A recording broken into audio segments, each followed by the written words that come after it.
Kada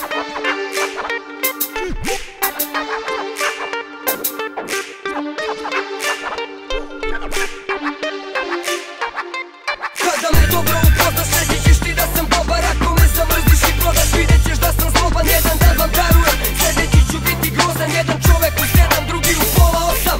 Kada me dobro upoznaš, reći ćeš ti da sam dobar. Ako me zamrziš i prodaš, vidjet ćeš da sam zloban. Jedan dan vam darujem, sljedeći ću biti grozan. Jedan čovek u 7, drugi u pola 8.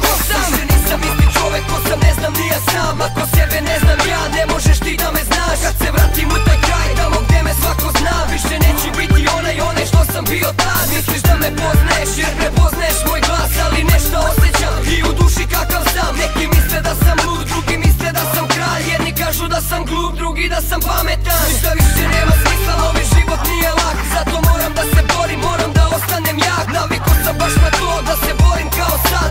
I ne treba mi niko da bih pričao to što znam. Ja sam ono to što jesam, nekad super, nekad blam. Ali slobodno ti laj jer i ja sam kao pas. Ne poznaješ mene ti, ne poznajem sebe ja. Ja se zovem kao dan, ali sam u stvari mrak. Kada me dobro upoznaš, reći ćeš ti da sam dobar. Ako me zamrziš i prodaš, vidjet ćeš da sam zloban. Jedan dan vam darujem, sljedeći ću biti grozan. Jedan čovek u 7, drugi u pola 8. Kada me dobro upoznaš, reći ćeš ti da sam dobar. Ako me zamrziš i prodaš, vidjet ćeš da sam zloban. Jedan dan vam darujem, sljedeći ću biti grozan. Jedan čovek u 7, drugi u pola 8.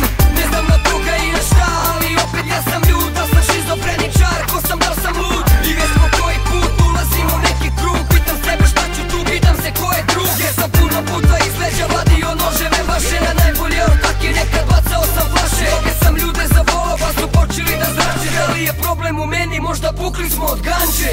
Opet sam lomio stvari po kući, udaro glavom. Za ovim stavom ne idem pravo i nije zdravo. Ja nisam reper da bi kao jurio za slavom. Hoću da se ispraznim, da kažem šta je sa mnom. Kroz ovaj album da me upoznaš, pokušaj. Razumjet ćeš ti sve, samo dobro poslušaj. Možda se iza svega krije neka poruka, da sam sa sobom u glavi imam još jedan okršaj.